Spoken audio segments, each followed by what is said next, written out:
Hi, willkommen bei mysupra.de.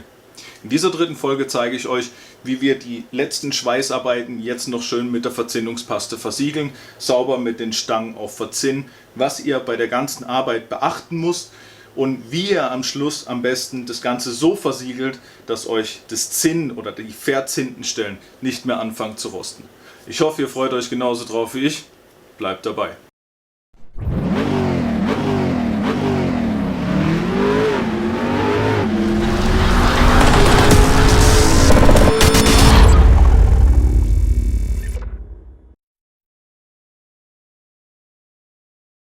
Wie ihr jetzt hier sehen könnt, das ist die momentane Oberfläche.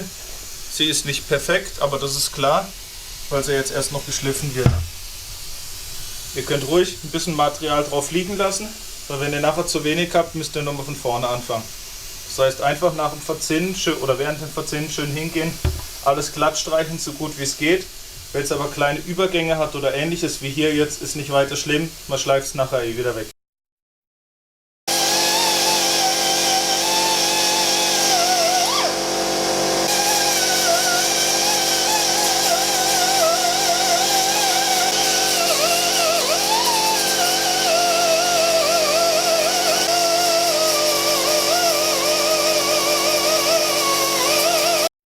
Das war jetzt circa eine halbe Stunde Schleifen. Nach der ganzen Schleifarbeit sieht man jetzt eigentlich erstmal, ob man wirklich genug Material auf die ganzen Stellen gehauen hat. Hier kommt jetzt ein klein bisschen die Schweißnaht von unten durch, ist aber nicht weiter dramatisch. Ansonsten habe ich die kompletten Flächen eigentlich ziemlich gut erwischt.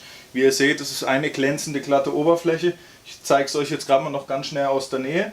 Und dann werdet ihr selber sehen, dass man eigentlich fast keine Übergänge mehr von den Schweißnähten sieht. Die ganzen Ecken, die ganze Schweißnaht ist komplett versiegelt, sogar die hier unten durch, sogar die kompletten Ränder sind alles schön sauber durch. Man sieht auch nicht mehr die Übergänge, wo ich eingeschnitten hatte und dann verschweißt. Und im Endeffekt wird es jetzt noch einmal mit dem Branto Crux Nitrofest grundiert, was gleichzeitig auch noch ein Rostschutz und ein Endlack ist. Und im Endeffekt kommt dann Unterbodenschutz bzw. der Endlack noch einmal am Schluss drüber. So, wie angekündigt werde ich jetzt das kleine Stück gerade noch kurz mit dem Branto Crux 3 in 1 lackieren. Branto Crux, einfach mal damit ihr seht, ich komme da aber separat nochmal in den Produktvideos direkt drauf zu sprechen, wo ich euch die ganzen Vor- und Nachteile mal noch aufzeige. Ich werde es jetzt erst noch kurz entfetten, habe auch extra mit Lackierern gesprochen, was erfahrungsgemäß das Beste ist, um zu entfetten. Manche sagen oder manche nehmen einfach nur eine simple Verdünnung, andere kaufen sich extra Entfetter, die man vorm Lackieren aufträgt, damit der ganze Dreck und das Fett weg ist. Ich bin hingegangen und habe auf das gehört, was mir ein Lackierer empfohlen hat, einen ganz normalen Bremsenreiniger. Von dem bin ich sehr angetan. Das Geile ist an den 24 Dosen für 24 Euro. Ist der von Werkstattprodukte.de, sind auch die, wo die ganze Zeit eigentlich Werbung und diese Gewinnspiele auf D-Max machen. Bin da eher zufällig drauf gestoßen, mal in eBay ein bisschen rumgesucht und habe gesehen, dass der günstigste ist. Habe mich so ein bisschen durchgelesen, habe gedacht, ja, bei 24 Euro für 24 Dosen kann man nicht allzu viel falsch machen und habe es deshalb mal bestellt. Das ist gutes Zeug. Ich werde jetzt gerade mal die Ecke komplett entfetten und danach einfach kurz einmal drüber lackieren, leicht antrocknen lassen, bis man merkt, es zieht ein ganz klein bisschen an. Noch zweimal drüber, also dass ich insgesamt 3 Schichten drauf habe und zeige euch dann gleich nochmal das Endergebnis.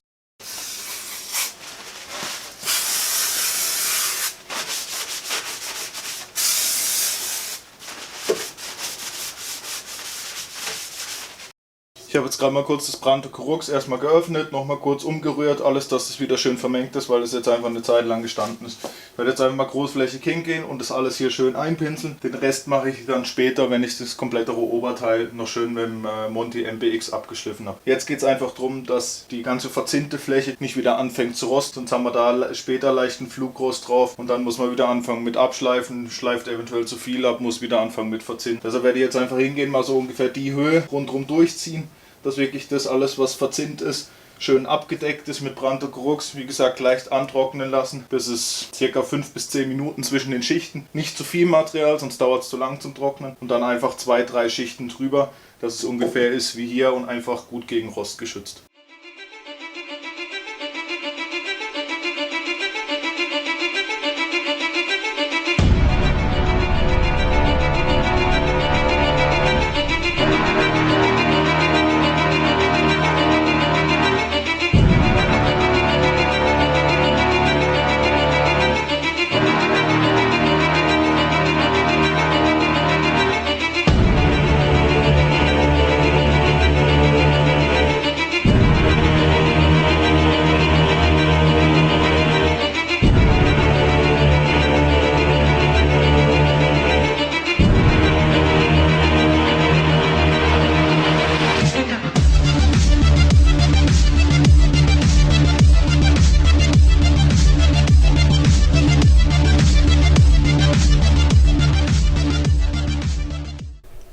bin jetzt das zweite Mal drüber gegangen und werde es jetzt, denke ich mal, erstmal 24 Stunden trocknen lassen, weil ich doch schon recht dick drüber gegangen bin, wie man sieht. Es fängt schon an zu ziehen, weil es hier drin durch die ganzen Lampen schon sehr warm ist. Und somit kann ich dann entweder beim nächsten Mal, wenn es noch nicht reicht, nochmal eine Ladung drüber hauen. Oder, falls es so reicht, lasse ich es gerade so sein. So, das war's für diese Episode.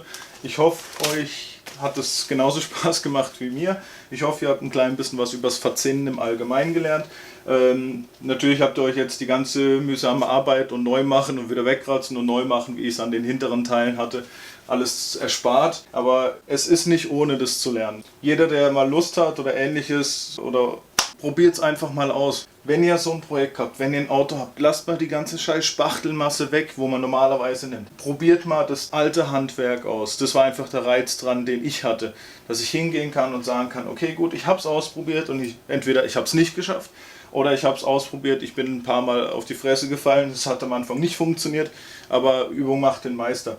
Allein mit dem Ergebnis jetzt schon, wie die Ecke aussieht, bin ich schon echt zufrieden. Mit dem Schweißen, mit dem Blechen anfertigen, mit allem. Mit dem Verzinnen außen noch dazu, plus jetzt noch schnell der Lack drüber, damit es einfach für den Rost geschützt ist. Hat in allem jetzt, ich sag jetzt mal, mit den Blechen anfertigen für das Teil hier vorne um die 30 Stunden gedauert.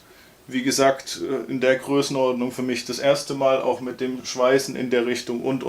Ich freue mich, dass ihr mich jetzt auf der kleinen Etappe begleitet habt. In der nächsten Folge werden wir an ein anderes Bauteil gehen und mal ganz was anderes machen. Werde euch da auch ein bisschen anderes Werkzeug vorstellen, was ich jetzt eigentlich die ganze Zeit beim Auto auch schon verwendet habe. Und ich hoffe, ihr freut euch drauf. Ich würde mich auch freuen, wenn ihr einen kleinen Daumen hoch bei YouTube gebt, auch wenn ihr mir ein Abo unten da lasst.